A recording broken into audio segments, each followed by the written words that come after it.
হেদায়েত জিনিসটা কি জানেন? যে ছেলে মেয়ে গান বাজনায় মেতে থাকতো, সে এখন গান বাজনা শুনে না হারাম মনে করে, এটা হেদায়েত। যে ছেলে মেয়ে মুভি নাটক নিয়ে পড়ে থাকতো, সে এখন হারাম মনে করে বিরত থাকে, এটা হেদায়েত। যে ছেলে মেয়ে প্রেম ভালোবাসায় মেতে থাকতো, সে এটাকে এখন জিনা মনে করে বিরত থাকে, এটা হেদায়েত। যে ছেলে মেয়ে 1 ওয়াক্ত নামাজ পড়লে 3 ওয়াক্ত পড়তো না, এখন 5 ওয়াক্ত তাহাজ্জুদ পড়ে, এটা হেদায়েত। যে রাতে অন্ধকারে পর্নোগ্রাফিতে আসক্ত ছিল, এখন এটা জিনা মনে করে বিরত থাকে, আল্লাহকে দৃষ্টি বাহির নয়, সে এটা জানে, ভয় করে, এটা হেদায়েত। যে বন্ধু বান্ধব অহেতুক আড্ডা মেতে থাকতো, দুনিয়া নিয়ে পড়ে থাকতো, এখন আজান হলে সে মসজিদে চলে যায়, এটা হেদায়েত। অন্তরে আল্লাহর ভয় অনুভব করা, এটা হেদায়েত। কিন্তু মূর্তি পূজা বা অন্য জাতি ছিল, সে ইসলাম চিনতে পেরেছে, এটা হেদায়েত। নিজের ইচ্ছাকে বাতিল করে আল্লাহ আদেশ মান্য করা, এটা হেদায়েত।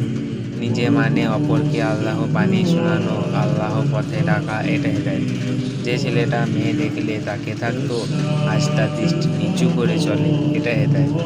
যে মেয়ে পর্দা করতো না, এখন সে পর্দা করে, এটা হেদায়েত। যে ছেলে মেয়ে কোরআন পড়তো না, সে এখন কোরআন আল্লাহ কি বলেছেন তা খুঁজতে শুরু করে, এটা হেদায়েত। যার চাওয়া শেষ ছিল না, আজ সে সন্তুষ্ট আল্লাহর ফয়সালা উপরে, এটা হেদায়েত। যে মৃত্যু স্মরণ করতো না, এখন সে মৃত্যু পর কবর ও জাহান্নাম শাস্তি থেকে মাফ চায়, এটা হেদায়েত।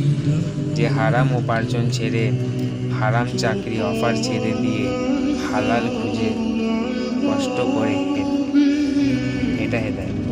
যে আমানতের খেয়ানত হবে বলে ভয় পায়, সাবধানে ওপরে জিনিস রাখে, এটা হেদায়েত। যে ধন আছে তা আগে শোধরাতে চেষ্টা করে, এটা হেদায়েত। যে বদমেজাজি রাগী ছিল, এখন সে সুন্দর ও ভদ্র সুরে কথা বলে, এটা হেদায়েত। যে আল্লাহর উপরে দৃঢ় ভরসা করে, এটা হেদায়েত। যারা রবের ভালোবাসায় হেদায়েত পেয়েছে, তারা কত সৌভাগ্যবান, তাই না? আপনি কত নাম্বার পেলেন জানাবেন ইনশাআল্লাহ। আলহামদুলিল্লাহ।